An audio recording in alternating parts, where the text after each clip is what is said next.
Amado Señor, nos acercamos a ti una vez más para darte gracias. Gracias porque nos permites compartir tu bendita palabra, Señor. Ayúdanos a entender que esta palabra es eterna y no es una palabra simplemente que la podemos oír y nada más. Es una palabra que tenemos que oírla para hacerla, para ponerla por obra, porque si no la ponemos por obra, esta misma palabra se convierte en contra nuestra, se convierte en un argumento en contra nuestra, pero si la hacemos, se convierte en una bendición a favor nuestro. Ayúdanos, Señor, a escoger qué queremos.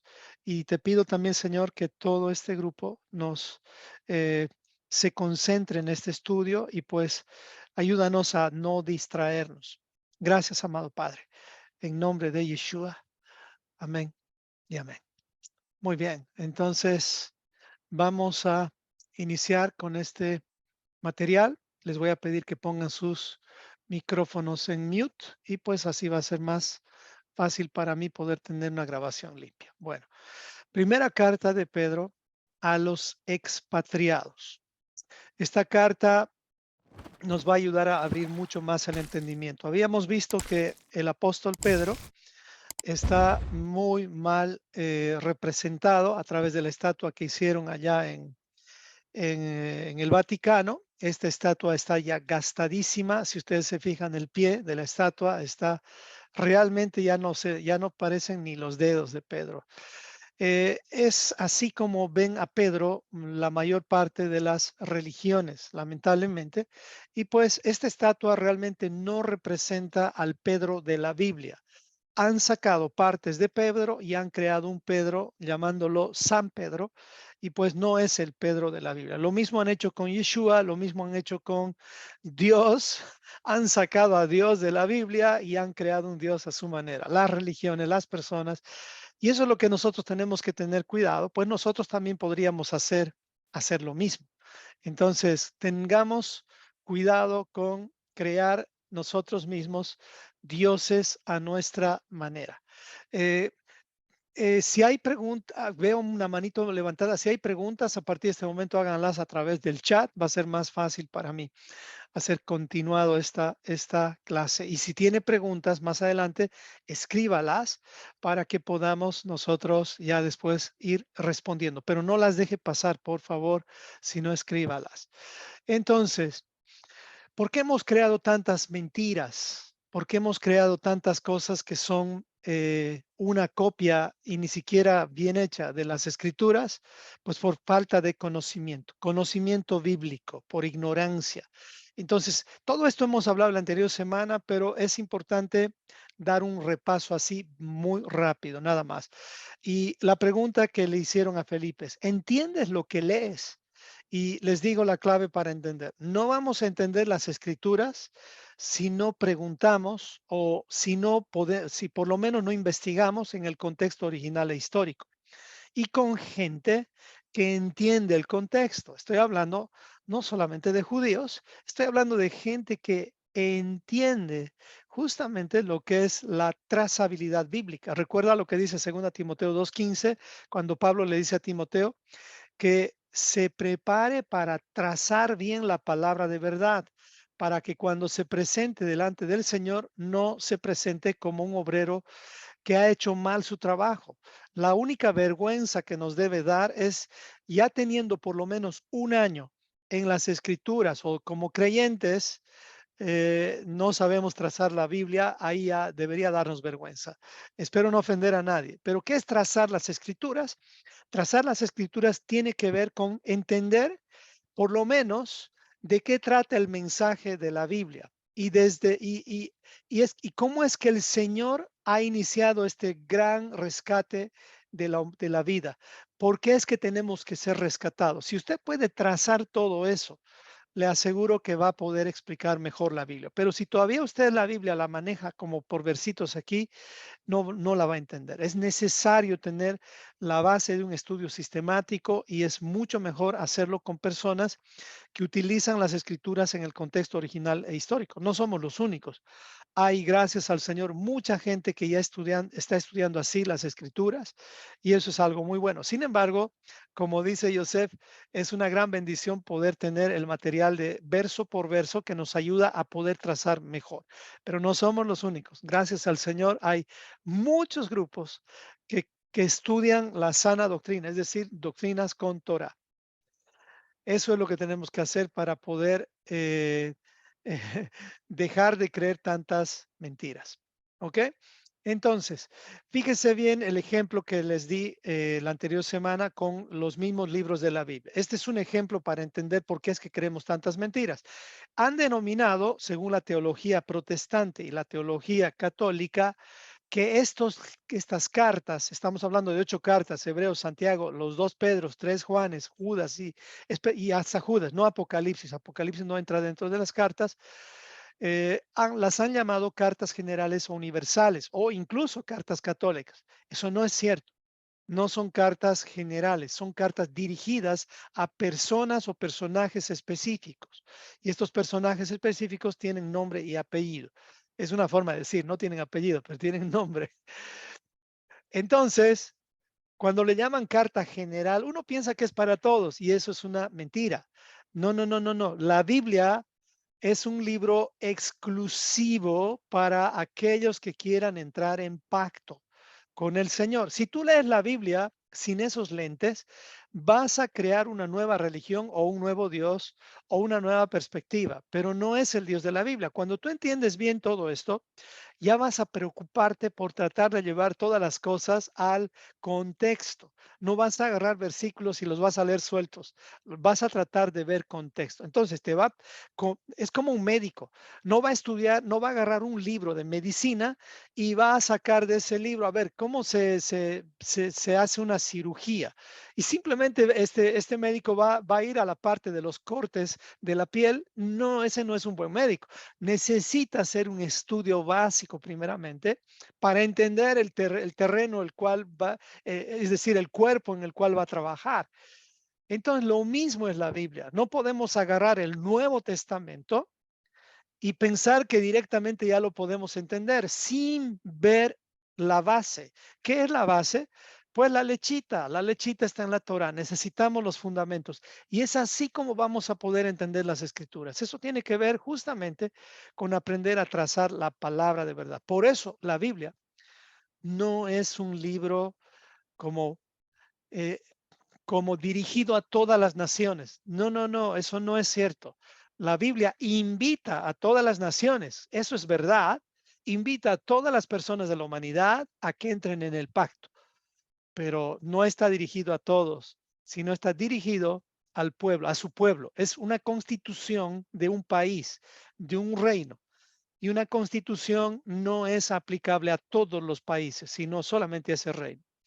Entonces, tengamos cuidado con esos conceptos y la única forma de ver el error en esos conceptos es aprendiendo a leer, a estudiar las escrituras en su contexto original para que nos demos cuenta que estas cartas, por ejemplo, no están dirigidas al mundo entero, sino a personajes. ¿Y quiénes son esos personajes?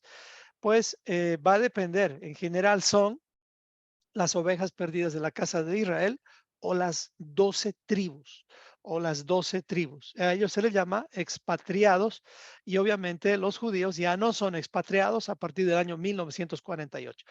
Habíamos hablado que también la anterior semana que podemos ser parte del pacto del Señor y hay 2 pactos básicos en la Biblia que menciona la Biblia. Uno es el pacto que Dios hizo con Adán, digo, con Noé. Al final es casi repetido con el de Adán. El de Noé es igual con toda la humanidad, el de Adán también es con toda la humanidad, pero el pacto que Dios hizo con Noé, que según el Talmud, en base a Génesis capítulo 9, si no me equivoco, sí, Génesis capítulo 9, todo el capítulo, según el Talmud, han sacado 7 leyes universales o las leyes de Noé. Entonces, este es un ejemplo para poder ver desde los ojos del Talmud, los ojos de los judíos, 7 leyes que son muy buenas. muy buenas para toda la humanidad.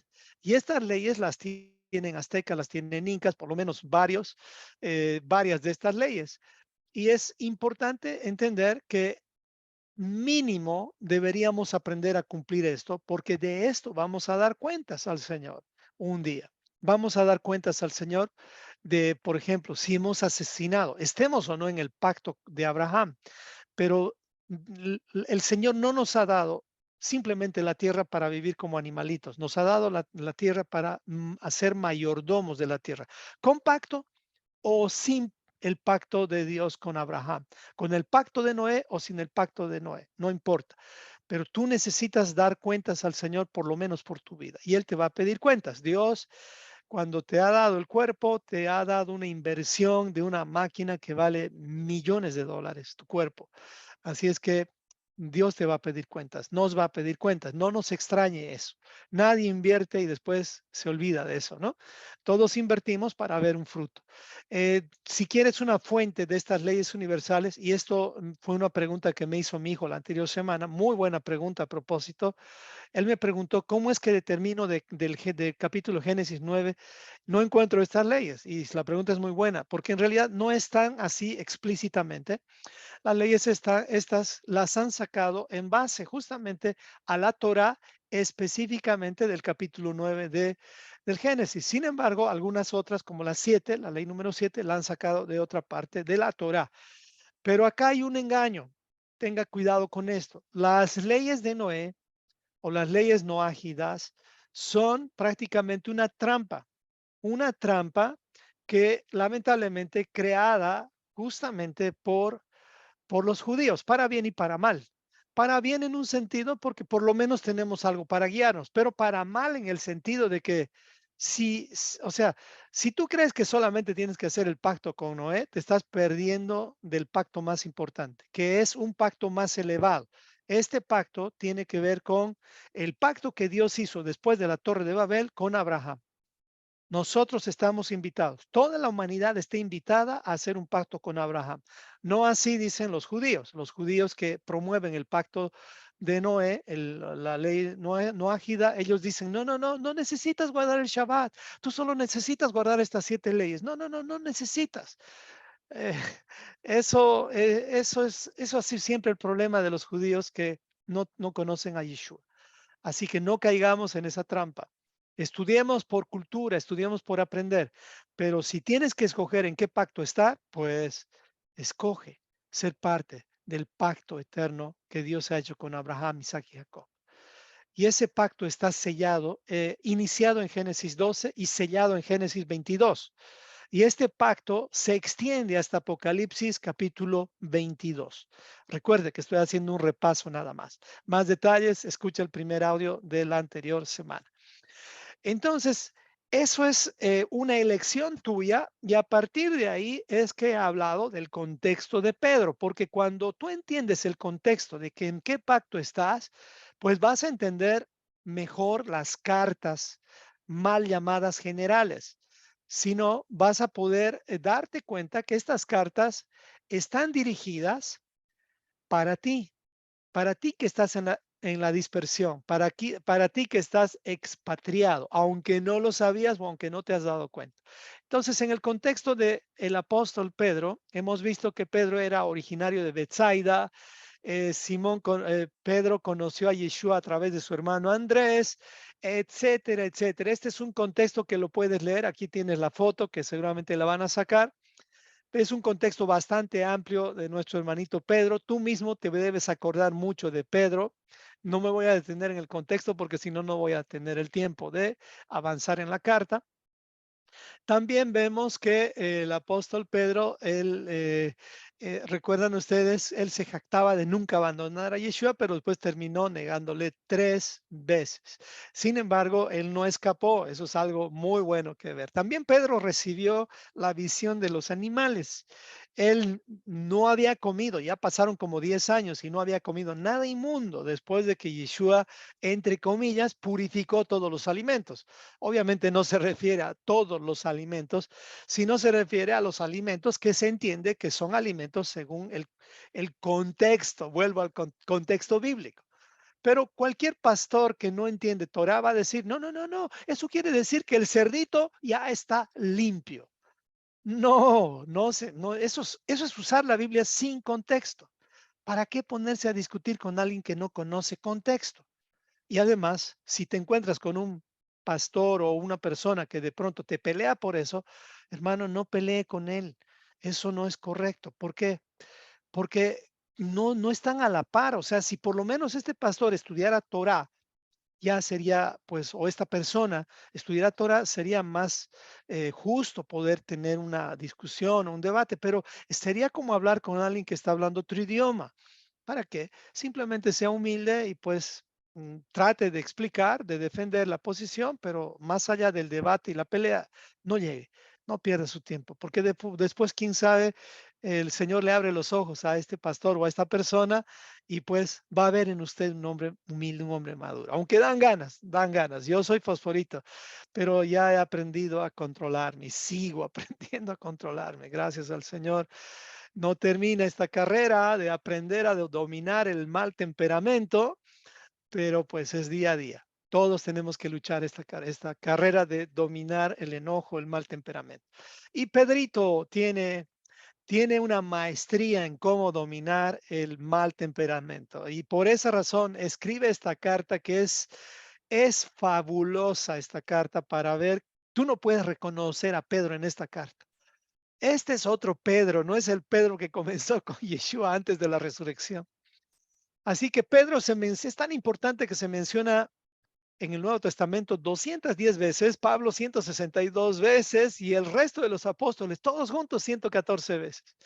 Así es que ese es Pedrito. Y finalmente, para darles el resumen ya más concreto, existen tres apóstoles que representan, bueno, esto es una interpretación, ¿no? Un comentario, diríamos, tres apóstoles que representan los tres pilares de la fe más grandes de nuestra fe.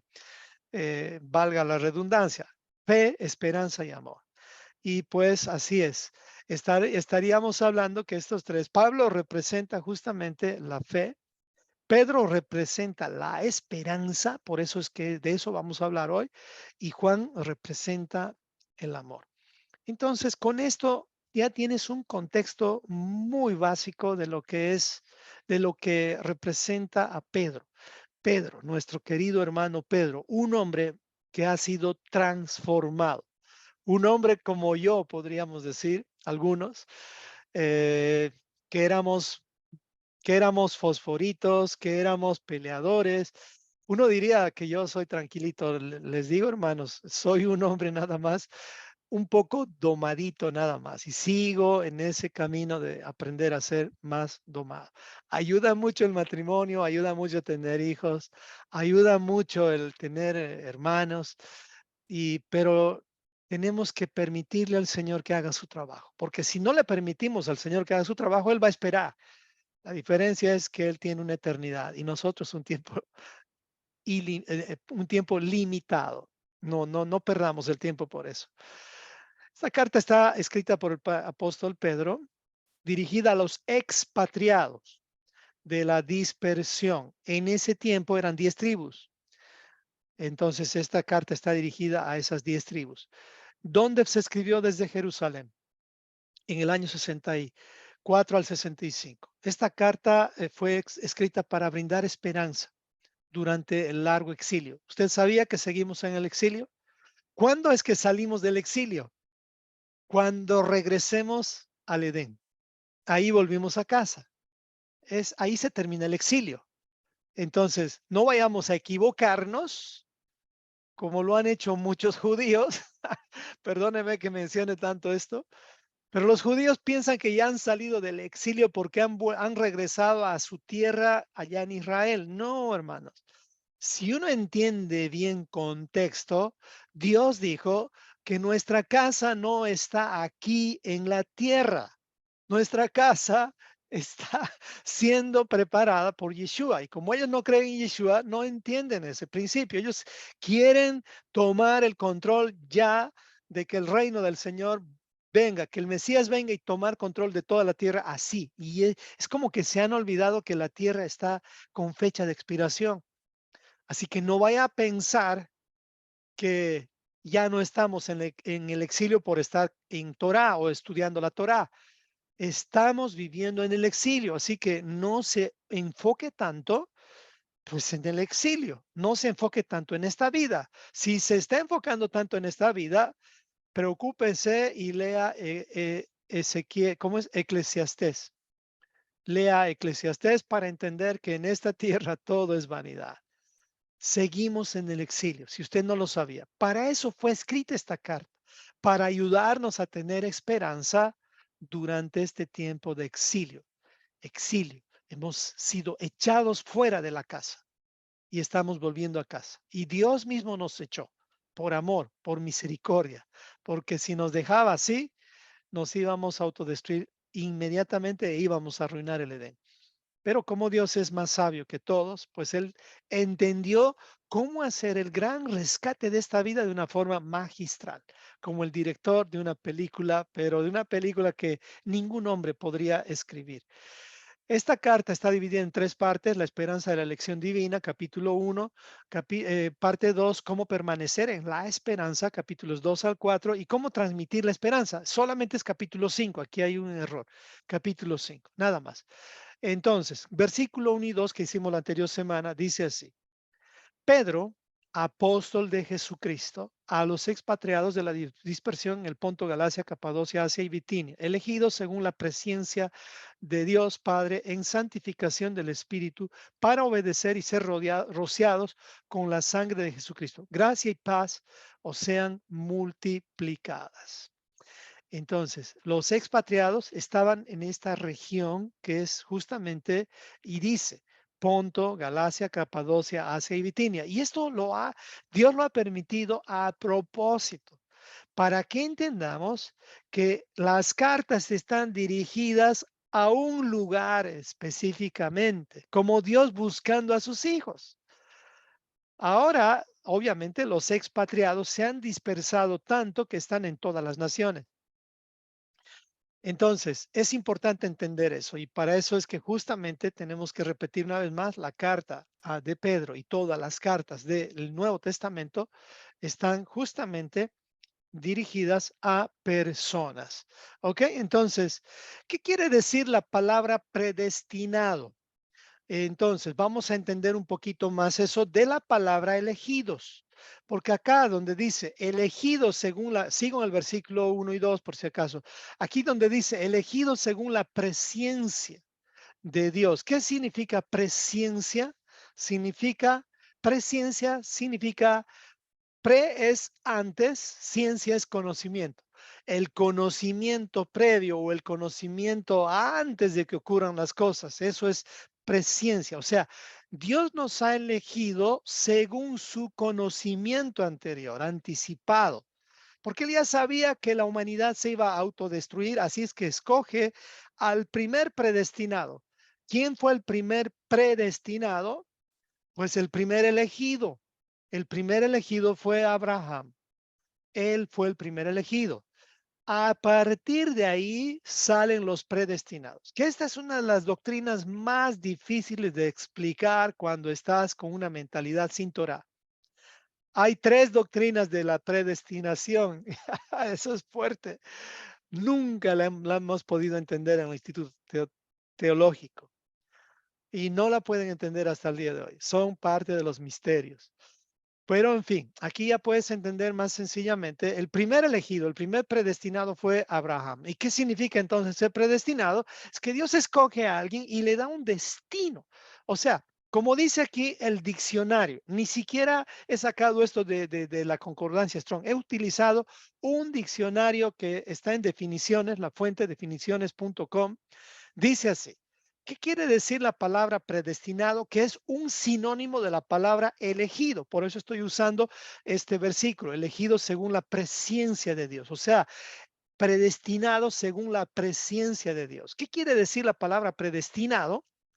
Pues la palabra predestinado es el adjetivo que se aplica a aquel cuyo destino ya está escrito. O sea, ya está escrito. De esta forma se entiende que la persona predestinada tiene su final definido. desde el momento de su nacimiento, por obra de una divinidad o de algún tipo de fuerza mayor. Esto dice un diccionario. ¿No lo ves claro aquí? Es prácticamente sin torcer nada. Aquí ya te das cuenta quiénes son los predestinados. Los predestinados son los que son parte del linaje o del esperma o de la semilla del primer elegido. Ahora, eso no es garantía suficiente, porque tú tienes que decidir estar en ese pacto, porque hay parte de la simiente del predestinado que su destino no va a ser en la presencia del Señor. Y eso lo dice la Biblia. Dice que aunque el número de los hijos de Israel, o sea, de la simiente de Abraham, sea como la arena del mar, tan solo un remanente se salvará. O sea, ya tenemos claro. No quiere decir que simplemente por ser linaje de Abraham ya tienes hecho todo. No, para eso vino Yeshua. Para eso vino el Mesías, para ayudarnos a entender y por medio de la gracia de la salvación, nosotros podamos no perdernos. Así es que este pacto, esta predestinación, es exclusiva para todos aquellos que quieren formar parte del pacto eterno. No sé si me explico, parece una contradicción esto que les estoy diciendo. Si es exclusiva es solo para algunos. Es verdad que es para algunos, pero esos algunos son aquellos que quieren ser parte del pacto eterno que Dios hizo con Abraham y todo su linaje. ¿Cuál linaje? Aquellos que están en Yeshua. Dice Gálatas 3:29, si ustedes son de Yeshua, de Cristo, el Cristo bíblico. No estoy hablando del Cristo griego o el Cristo que han formado las religiones. Estoy hablando del Cristo de la Biblia. Si eres parte del Cristo de la Biblia, dice, linaje de Abraham eres. Por lo tanto, eres heredero de esta predestinación o de esta promesa. Ya tienes el destino asegurado. En otras palabras, te va a ir bien. Tu destino es la eternidad. No tienes por qué comerte las uñas ni preocuparte más allá de lo necesario. Cada día tiene su propio afán, dice el Señor. Pero si tú ya entiendes esto, ya puedes tener la paz que solo viene de lo alto. Eso fue la anterior semana y pues ahora entramos ya en la parte de este día. Versículo 3 y vamos a volar, así que póngase los cinturones. Espero que estemos listos para volar. Y pues continuamos. Dice así, bendito el Dios y Padre de nuestro Señor Jesucristo, que según su grande misericordia nos hizo renacer.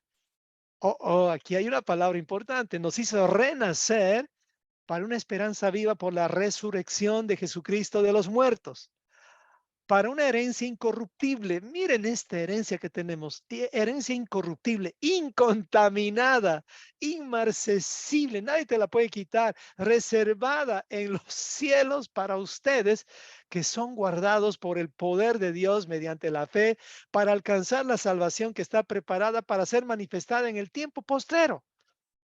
Esta salvación se está manifestando ahora, pero se va a revelar completamente ya cuando estemos con Él. Pero ahora ya la puedes entender por revelación. No es que ya hemos llegado, es que estamos llegando, estamos en camino. Pero aquí tiene que llamarte la atención muchas cosas. Pero como no tenemos el tiempo, solamente les voy a llamar la atención en una cosa. Y escriban en el chat la respuesta. La pregunta es, cuando dice aquí, nos hizo renacer para una esperanza viva, la pregunta es, ¿qué tiene que suceder para renacer, para resucitar, si quieres? ¿Qué tiene que suceder? A ver, escriba rápido en el chat. ¿Qué es lo que tiene que sucedernos para renacer? Ahí está, morir.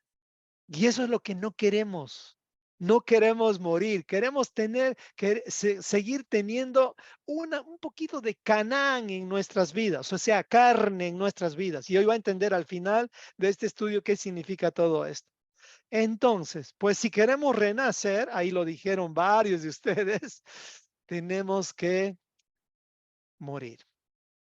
Literalmente, no tienes que suicidarte, no. Tenemos que morir. Alguien puso ahí a nuestra vieja naturaleza. ¿Cómo dice la Biblia? Vamos a dejar que la Biblia no responda. Dice, en verdad les digo que si el grano de trigo no cae en la tierra y muere, recuerda que es el grano de trigo. Grano de trigo no es cebada. El grano de trigo ya es esa transformación que has recibido después del Homer. ¿Te das cuenta lo que es morir? Cada año morimos. Entonces dice así, si el grano de trigo no cae en tierra y muere, o sea, no ha hecho los 50 días del Homer, para los que entiendan, queda él solo. Pero si muere, lleva mucho fruto. Esa es la única forma de dar fruto. Qué tremendo. Miren, en esta parte, alguien tan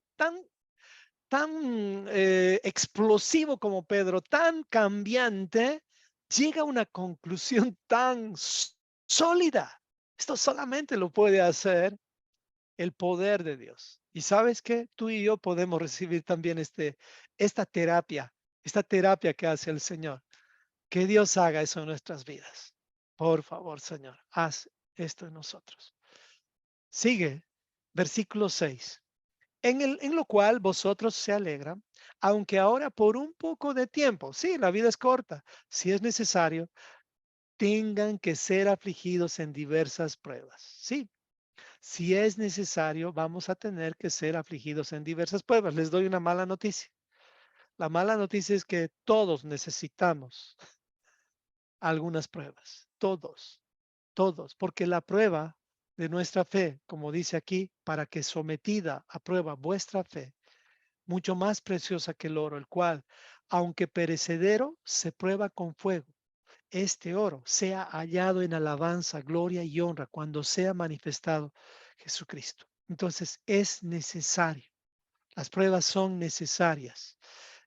Pero si se da cuenta, hay una garantía. Sí vamos a llegar, va a haber pruebas. La vida hacia la vida eterna tiene pruebas, pero si perseveras, con seguridad llegamos. Hay un versículo que dice, mas el que persevere hasta el fin, este será salvo. Haga de cuenta, y aquí puse este avioncito. Imagínense que alguien le está vendiendo un ticket de avión y le dice, miren, estos tickets de avión que estamos vendiendo para usted, pues le van a llevar al destino. Le aseguramos que usted va a llegar, vamos a decir, compra un boleto de vuelo hacia Argentina, de Estados Unidos, le garantizan que usted va a llegar, tome el vuelo, compre el ticket, va a llegar. Pero en el camino van a haber algunas turbulencias. Va a haber momentos donde la azafata va a decirle pónganse la máscara de oxígeno, va a haber algunas situaciones difíciles, pero le garantizamos que el piloto es perfecto, es 100%, nunca ha fallado, va a llevarles al destino. Hasta el momento nunca hemos tenido un solo problema, le garantizamos que va a llegar. Ese es un avión. Pero ¿qué tal si usted compra el mismo boleto, pero en otra línea aérea? Y en esta línea aérea le van a prometer que el avión es buenísimo, que el avión nunca falla, que el avión está perfecto, es el último modelo, pero es muy probable que no lleguemos a destino. ¿Cuál avión tomaría usted? Y no va a haber pruebas, no va a haber turbulencia, no va a haber ningún problema en este avión, aunque sea el mejor avión. Si no llegamos al destino, mire, escoja. Yo creo que es mejor tomar este avión que la palabra de Dios nos está ofreciendo. ¿Y por qué es que buscamos siempre un avión, un pasaje donde no haya pruebas, donde no haya problemas? Es como vivir soñando. Eso es una mentira, no es cierto. Empiezas un negocio, hay pruebas. Te casas, hay pruebas. No te casas, hay pruebas. Entras a la universidad, hay pruebas. Te sales de la universidad, hay pruebas. No hay cómo evitar las pruebas. Por lo tanto, aquí te está ofreciendo la Biblia, la palabra del Señor, cómo llegar a la vida eterna, porque, o sea, prácticamente nos está diciendo, sí vamos a llegar al destino si perseveramos. Nos garantiza eso, pero como nos garantiza que vamos a llegar al destino, también nos garantiza que va a haber pruebas. Así que no le tema tanto a las pruebas. mejor pídele al Señor que le ayude a pasar las pruebas en victoria. Y eso es necesario. A veces no se puede, pero el Señor sabe limitar también el grado de prueba que vas a atravesar. Capítulo 2. Miren, tan rápido hemos hecho el capítulo 1. El resto de los versículos no los voy a mostrar porque no me va a dar el tiempo. Capítulo 2. Desechando pues toda malicia, todo engaño, hipocresía, envidias y todas las detracciones. Deseen como niños recién nacidos. Fíjese bien la claridad con la cual Pedro nos dice algo sumamente importante para no vivir en la mezcla, para no vivir mal, desnutridos. Dice, deseen como niños recién nacidos la leche espiritual no adulterada, para que por ella crezcan para salvación. Si es que ustedes han gustado de la bondad o de la benignidad del Señor. Si no, pues vivan como quieran, prácticamente está diciendo Pedro. Pero si ustedes ya han gustado, ya les ha gustado el camino del Señor, hagan esto. Entonces, la pregunta aquí que les voy a hacer, y también me gustaría una respuesta inmediata, ¿cuál es el mejor alimento para un recién nacido? ¿Qué es lo que tiene que desear un niño recién nacido? ¿Qué le darías a un niño recién nacido? ¿Qué es el mejor alimento que le puedas dar a un recién nacido? A ver, respuestas. Y tú y yo hemos nacido de nuevo, pero lamentablemente no nos han dado lo que realmente necesita un niño recién nacido. Nos han dado otras cosas y nos han hecho creer que eso era la leche pura y eso no era leche pura, era leche adulterada. La leche pura no adulterada es lo que necesita un niño. Y saben que es verdad, dicen muchos de su madre, pero en realidad es de sus padres. Les voy a mostrar cómo es que se da la leche a un niño. Y obviamente, si viven los dos padres, oremos que eso siempre suceda, pero es así. La leche pura no adulterada viene de los dos, del padre y de la madre. Entendamos este principio bíblico. Usted recuerda que Dios representa al hombre y a la mujer. Él es el Shaddai. Él también es en los pechos de una madre, pero también es él, el león de Judá.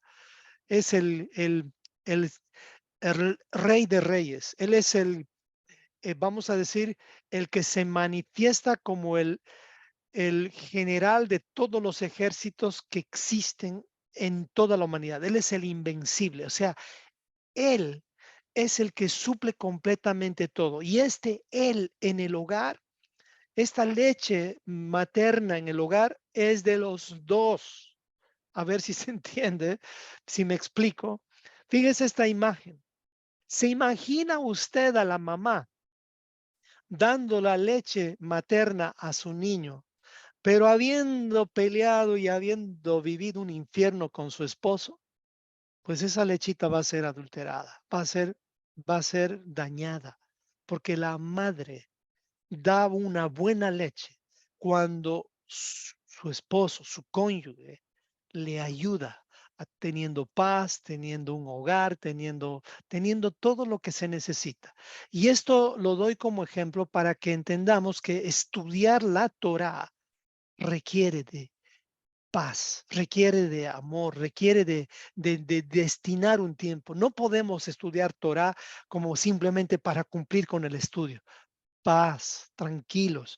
Si no estás estudiando la Torá en paz, en shalom, estás equivocándote. Necesitas beber de esta agua, no para pelear con nadie, no para debatir, sino necesitas de esta leche. Dije agua hace un momento, que también es agua, pero necesitas de esta leche pura, no adulterada, leche espiritual no adulterada, justamente para crecer para salvación.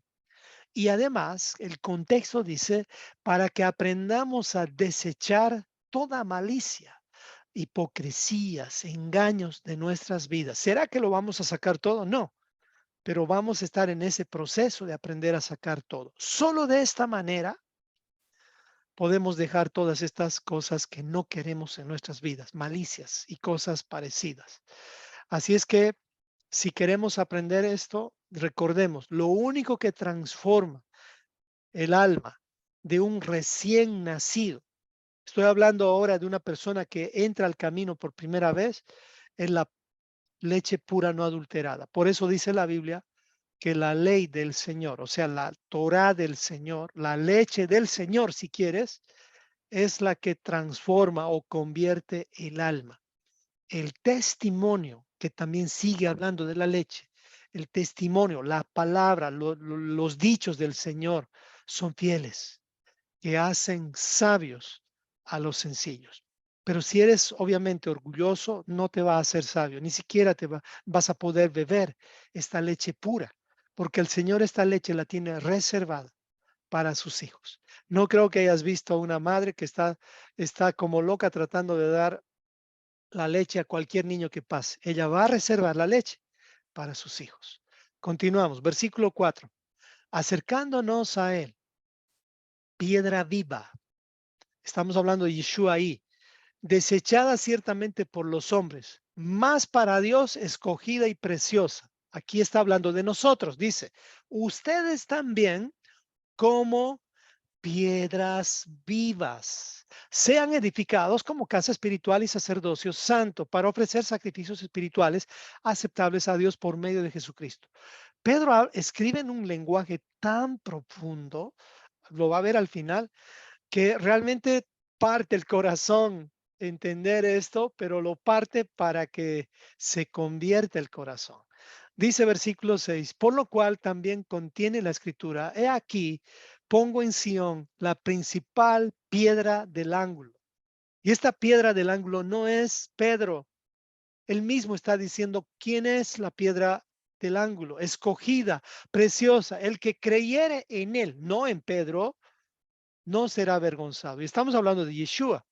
Para vosotros, pues, los que creéis, Él es precioso, pero para los que no creen, la piedra que los edificadores desecharon ha venido a ser la cabeza del ángulo. Y además, piedra de tropiezo y roca que hace caer, porque tropiezan en la palabra, siendo desobedientes, a lo cual fueron también destinados. Este es un destino que no queremos. ¿Qué es una piedra viva? ¿Se ha preguntado usted? ¿Ha visto alguna vez una piedra viva? Le hablo literalmente. ¿Ha visto alguna piedra que esté viva? No, no existen piedras vivas. Las piedras están ni vivas ni muertas, están ahí. Me explico, más diríamos muertas porque no se mueven. Las piedras están inmóviles, tienen más características de los muertos que de los vivos. Una piedra cuando la pinchas no reacciona. ¿Me explico? En cambio, si diríamos que una piedra está viva, pues si le pinchas, reaccionaría. Pero aquí Dios nos está llamando piedras vivas, lo cual es ilógico. Ilógico. Y si es ilógico, quiere decir que aquí hay un poder divino. No es que hay algo que está rayado o que algo que no se entiende. Hay un poder divino. Y estas piedras me hace recuerdo un corazón partido. Un corazón partido.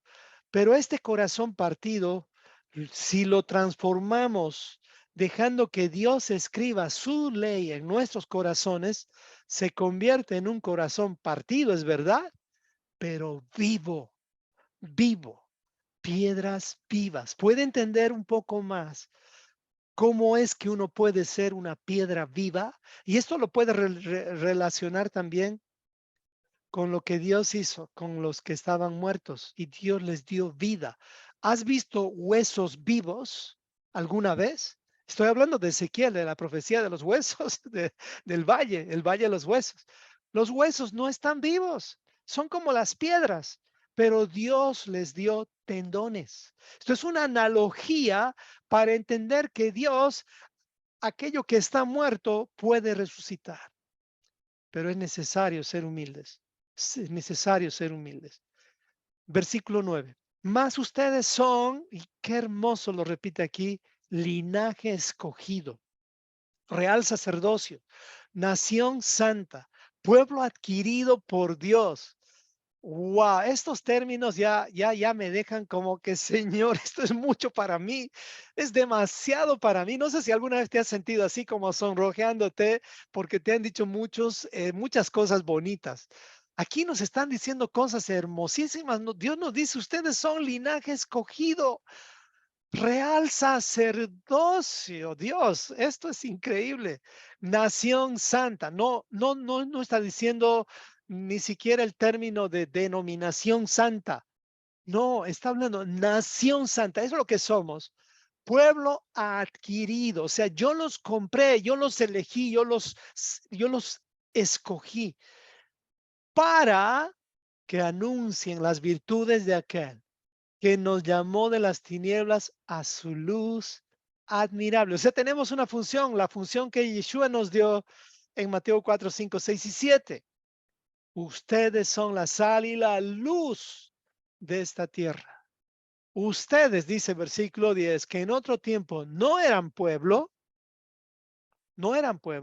pero que ahora son pueblo de Dios, que en otro tiempo no habían alcanzado misericordia, pero ahora han alcanzado misericordia. Dice, hay más adelante, solamente que corté aquí para relacionar esto con Deuteronomio capítulo 14, versículo 2.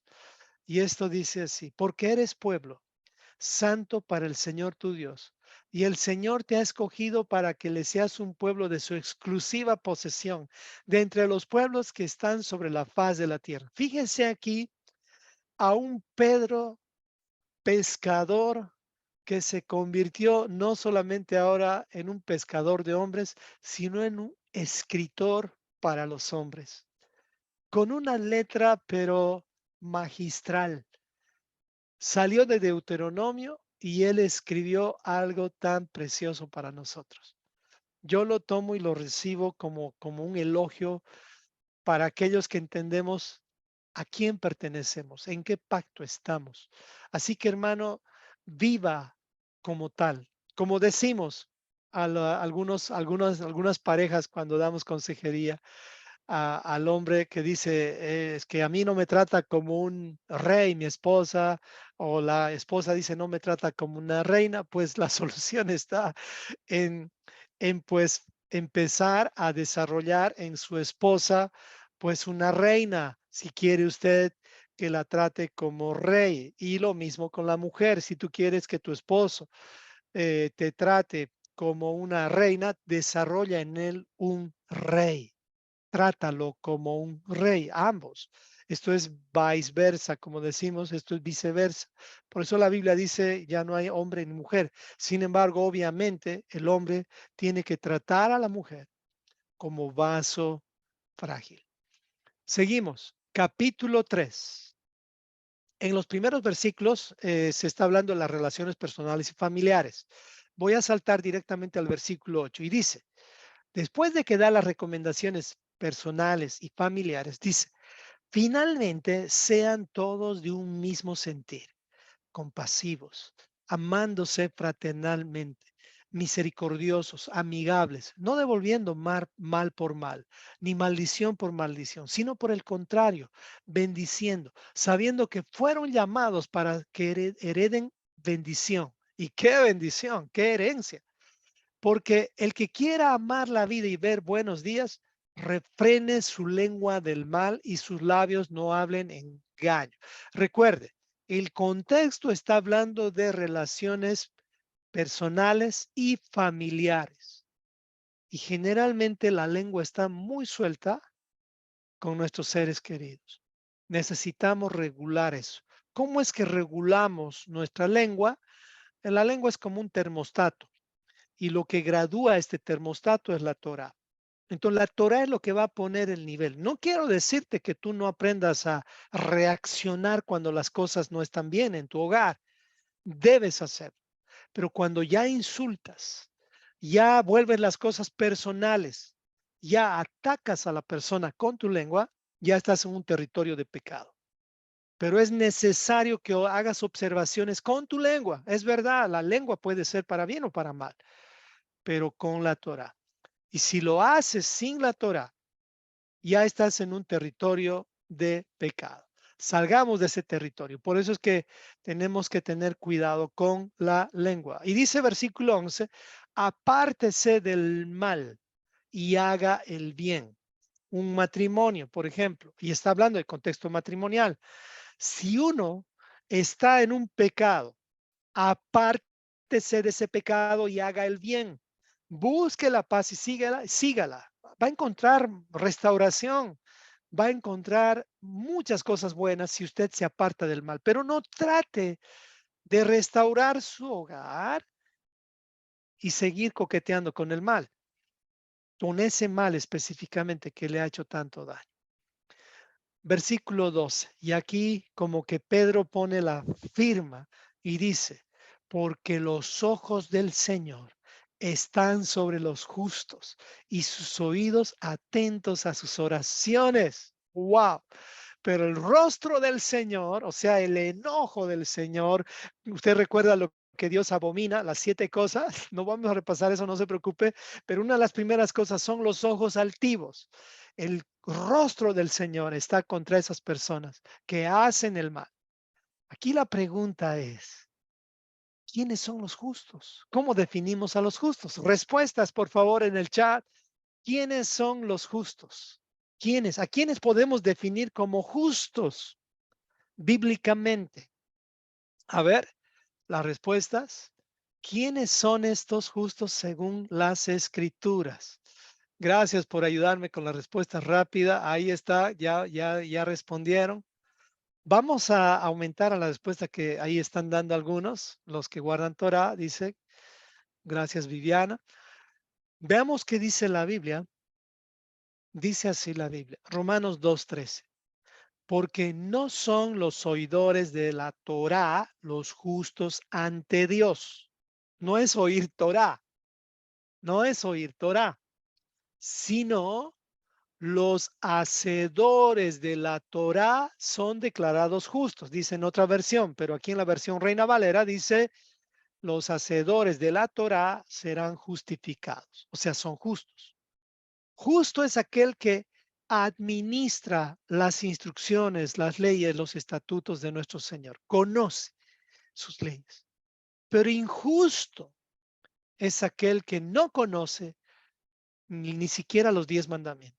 Bueno, yo sé que estoy tal vez golpeando a alguno, pero sí, hermano, usted tiene que ya tener claro los 10 mandamientos, por lo menos, sino cómo va a administrar justicia, cómo va a ponerlos por obra si no los conoce. Y no quiero hacer el examen ahorita, pero haga usted su repaso. Cada vez que se cepilla los dientes, busque maneras de que su vida se haga una vida donde el Señor ponga sus, sus ojos sobre usted y donde el Señor lo mire y diga, como dijo con Yeshua, este es mi hijo amado, en quien tengo complacencia. Y que Él escuche sus oraciones, y no que el rostro del Señor esté contra usted, diciendo nuevamente, soberbio. No seamos de esos. Amén. Así que seamos justos. ¿Es difícil ser justo? No. Dice que la Torah no está tan lejos como dicen algunos que es difícil guardar Torah. No está tan complicado el asunto. Se complica cuando uno quiere aprender Torah en una semana o en un día o en un mes. Pero si tú quieres aprender Torah haciendo poquito a poquito, letra por letra, palabra por palabra, refrán por refrán, en orden desde Génesis, cada vez se te va a hacer más sencilla, a tal punto que vas a poder trazar la palabra de verdad. Haga el curso intensivo, le va a servir. Exactamente, ahí dicen varios. Capítulo 3. ¿Y quién es aquel que les podrá hacer daño si ustedes siguen el bien? ¿Qué pregunta? Mm, Claro, es obvio. ¿Quién nos va a poder hacer daño si seguimos el bien? Pues a la verdad, les digo una respuesta aquí. El cuerpo no se refiere prácticamente a esto, porque en realidad se hace daño a todos, buenos y malos. No pueden decir, ¿por qué siempre los justos son los que sufren? No, no, no. Los malos también sufren. Nada más que la diferencia entre que un bueno, o sea, alguien que guarda Torah, y un malo, alguien que no guarda Torah, sufren, es que aquel que guarda Torah o aquel bueno que sufre guardando Torah, ese sufrimiento va a perfeccionarlo. En cambio, aquel que no guarda Torah, ese sufrimiento generalmente va a amargarlo, va a hacer que esta persona viva deprimida, estresada, estresada, estresada y estresada. Es la diferencia. Versículo 14. Mas también si alguna cosa padecen por causa, aquí está, de la justicia, hacer el bien, pues les va a ir bien, bienaventurados son, por tanto, no tengan miedo, no se amedrenten por temor de ellos, ni se conturben, sino esto hagan, santifíquense ante el Señor en vuestros corazones, sepárense, o sea, no puedes estar tolerando también que te estén tirando piedras todo el tiempo y tú dando la otra mejilla como si se tratara de eso en ese contexto. No, lo que tienes que hacer es santificarte, o sea, sepárate. Si tienes entre tus amigos gente que no te está influenciando para bien y todo el tiempo te están atacando, te están haciendo sufrir, pues sepárate, busca amigos que te puedan ayudar a crecer.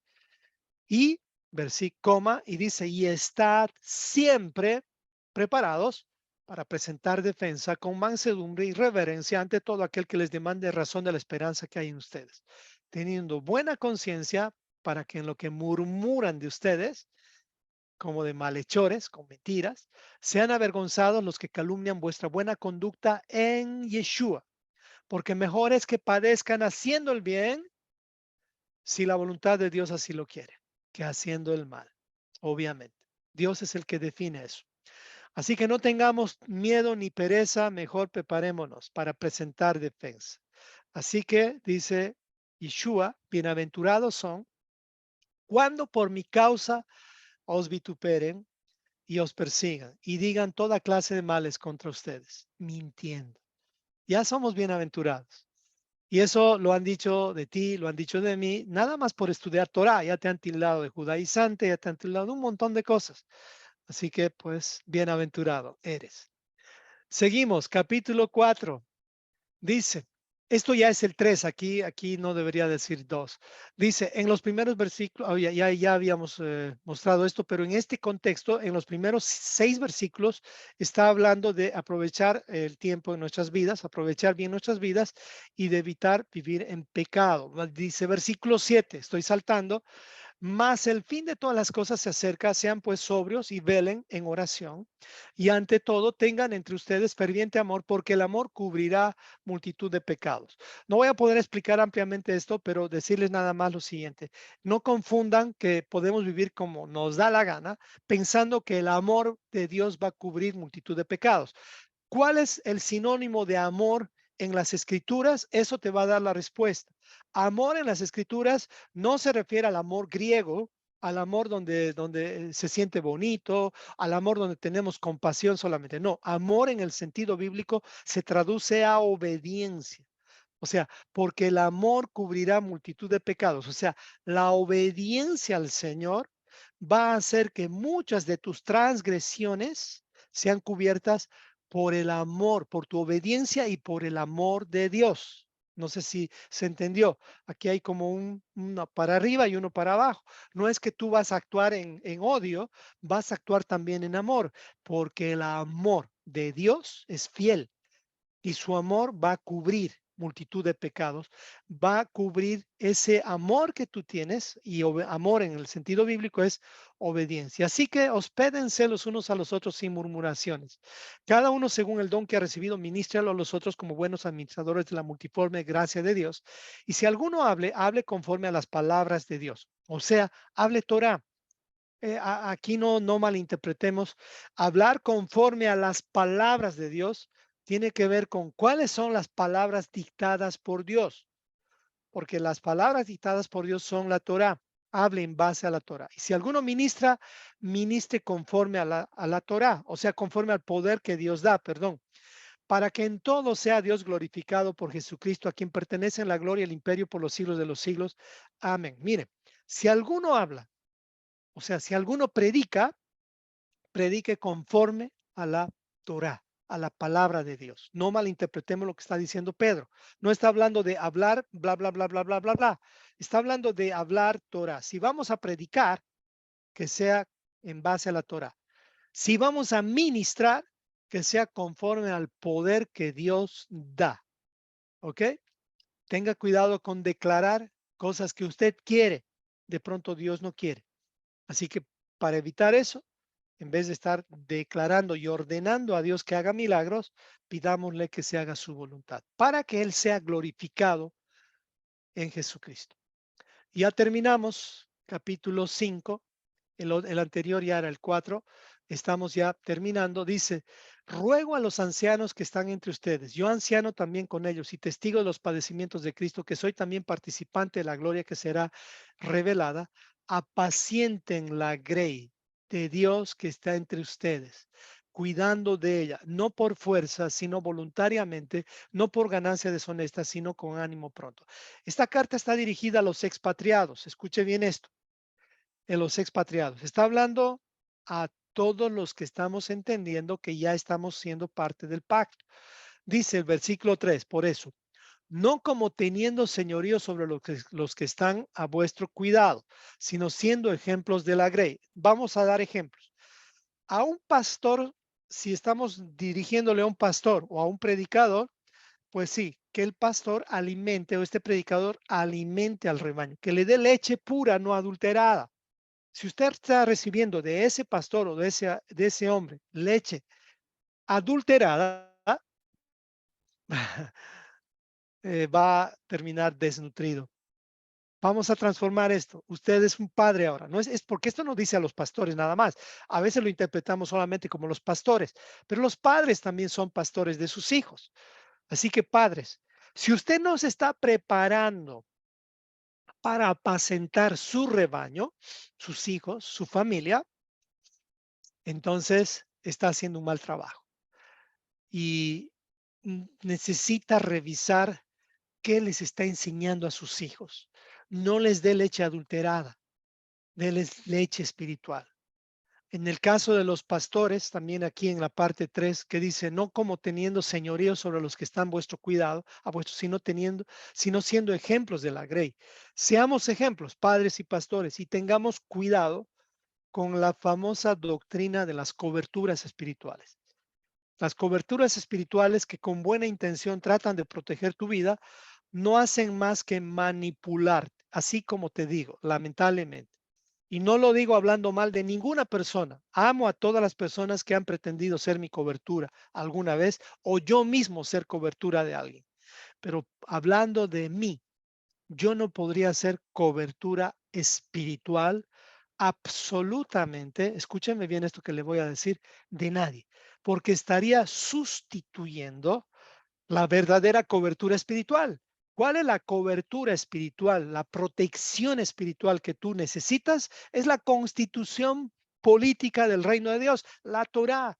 Ese es tu límite, esa es tu cobertura. Si estás dentro de esta cobertura, nada va a afectar tu salvación o tu alma.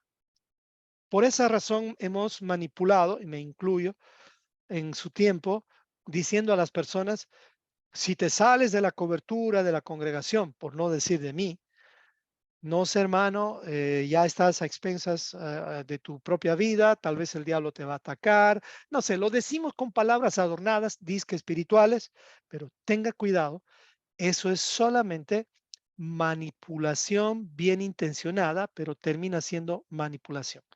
Es verdad que tenemos que someternos a nuestros pastores, a las autoridades, pero no se someta a alguien que no es justo.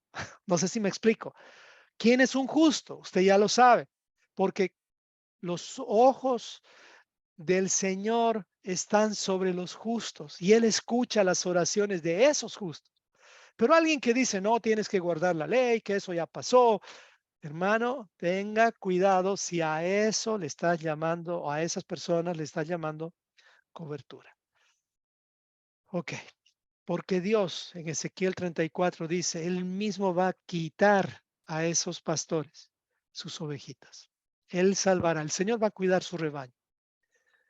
Capítulo 5, versículo 4. Y cuando aparezca el príncipe de los pastores, o sea, Yeshua, ustedes recibirán la corona incorruptible de gloria. Igualmente, jóvenes, estad sujetos a los ancianos y todos sumisos unos a otros.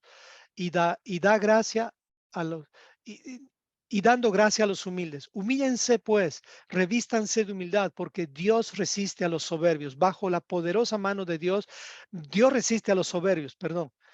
bajo la poderosa mano de Dios para que Él los exalte cuando fuera tiempo, echando toda vuestra ansiedad sobre Él, porque Él tiene cuidado de vosotros.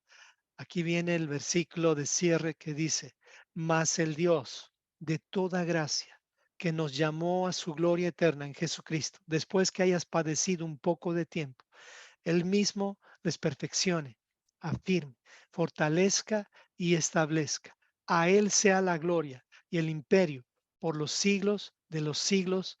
Amén. Quiero cerrar con una explicación sobre lo que es hayas padecido un poco de tiempo.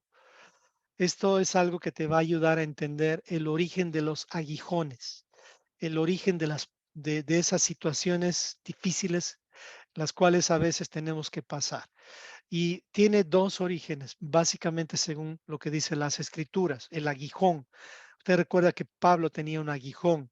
Este versículo cuando nos dice que va a haber un tiempo de situaciones difíciles o de aguijones, pues hay un contexto interesante para esto y es que el origen de los aguijones en nuestras vidas vienen uno por causa de nuestras transgresiones o nuestros pecados. O sea, la culpa la tenemos nosotros. Estamos cosechando eso porque nosotros hemos escogido ese camino. Por ejemplo, si alguien decide, por ejemplo, casarse sin la bendición de Dios, va a haber consecuencias. No quiero decir que no van a terminar bien esa familia, pero van a tener que pasar un montón de aguijones y pruebas. Así es que tengamos cuidado con esto. ¿De dónde saco esto? Pues les voy a leer un poquito de dónde sacamos esto y no solamente hay un lugar, sino son varios lugares. Esto está en Números 33, 55. Estoy hablando del origen de los aguijones. El contexto de Números 33, 55 es cuando Moisés estaba entrando a Canaán y estaban justamente entrando a Moab. Y el Señor les dice, eliminen a todos los moabitas, no dejen absolutamente nada, nada, nada, nada, nada. Eliminen todo. Haga de cuenta que los moabitas, Canaán representa la carne. Los moabitas son un cáncer, un tipo de cáncer. Canaán tenía muchos tipos de cáncer, que el Señor dijo, eliminemos este cáncer, porque después tenían que eliminar a los jebuseos y a otros más. Pero Dios les dice, exterminen este tumor, los moabitas. ¿Y qué hicieron? Ellos no lo hicieron. Y aquí Dios les dice lo que va a pasar si no lo hacen. Y eso es lo que les pasó. Números 33, 55. Dice, cuando Dios les dice que eliminen, después Dios les dice, y si ustedes no echan a los moradores del país, estamos hablando de en Canaán, en Moab, justamente la región, si ustedes no echan a los moradores del país de delante de ustedes, para tomar la tierra, obviamente, sucederá que los que dejaran de ellos serán por aguijones en vuestros ojos y por espinas en vuestros costados, y les afligirán sobre la tierra en que ustedes habitan. Así que si usted está viviendo un aguijón en su carne, una espina en su carne, un dolor, alguna situación difícil, y es consecuencia de haber estado durmiéndote en la Torá, o sea, no habiendo estudiado por causa de tus pecados, ya sea intencionales o por ignorancia o lo que sea, pero es cosas que tú has hecho. Yo lo que te digo es, pídele al Señor que te ayude a que esto se transforme en Romanos 8, 28, que dice, para los que aman a Dios, todos estos aguijones, todas estas espinas, todos estos dolores se transforman para bien. Dios nos puede ayudar. Y es más, todos tenemos algo de esto, todos, no solamente algunos, todos. Pero la otra parte del origen de los aguijones es porque, como Pablo, él tenía aguijones también, es porque Dios los da o los permite. Dios los da o los permite. Veamos. 2 Corintios 12, 7 al 12. Y para que la grandeza de las revelaciones no me exaltase desmedidamente, me fue dado un aguijón en mi carne. ¿Quién le dio ese aguijón en su carne? Pues el Señor, un mensajero de Satanás que me abofetee para que no me enaltezca en sobremanera, respecto a lo cual 3 veces he rogado al Señor que lo quite de mí, y me ha dicho, bástate mi gracia, porque mi poder se perfecciona en la debilidad. Y de verdad, hermanos, creo que todos pedimos al Señor que nos sane el cuerpo, que nos sane un aguijón, que nos quite ese dolor o que nos ayude a pasar ese divorcio o esa situación difícil. Todos pedimos eso. Pero yo quisiera que usted se haga una pregunta ahora. ¿Cuál es el origen de ese aguijón? ¿Es una consecuencia de sus malas decisiones anteriores? Y si no es una consecuencia de los malos, de las decisiones malas que ha tomado antes, ¿no será que Dios le está dando este aguijón? Suena duro, yo tal vez estoy pasando algo así. ¿No será que Dios le está dando este aguijón para que usted sea perfeccionado? ¿No será? ¿Qué tal si mejor en vez de estarnos quejando y quejando, ya sea tu culpa, este aguijón vino por tu culpa o porque Dios lo ha permitido? ¿Qué tal si mejor aprendemos este dicho que dice eh, el versículo último de Pedro que estamos leyendo, el versículo 10 y 11, dice, mas el Dios de toda gracia, que nos llamó a su gloria eterna en Jesucristo, después que hayamos padecido estos aguijones por un poco de tiempo, este poco de tiempo es nuestras vidas, Él mismo nos perfeccione, afirme, fortalezca y establezca. ¿No sería mejor pasar así estas pruebas, pidiéndole al Señor que esta prueba que me estás permitiendo pasar o es consecuencia de mis malas decisiones? Te pido, Señor, que me ayudes, que me sostengas, que pases conmigo esta prueba. Y saben que si eres humilde, Dios va a pasar contigo esta prueba. Te va a levantar. Van a haber solamente 2 huellas, no van a haber 4. Y no porque Él te ha abandonado, sino porque Él te ha levantado. Es necesario pasar por diversas pruebas para ver la gloria de Dios.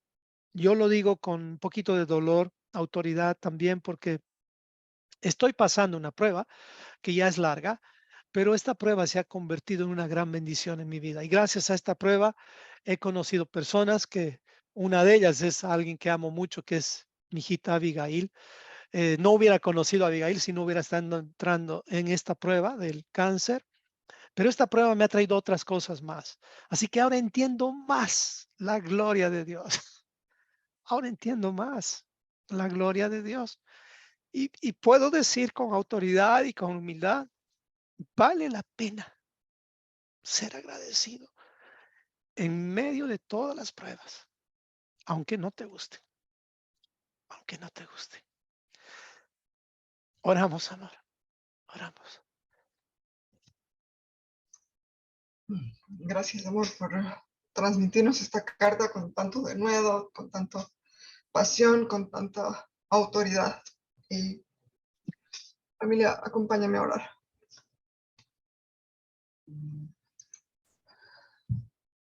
Te damos gracias, Señor, por esta carta que nos ayuda a tener esperanza en medio de las pruebas.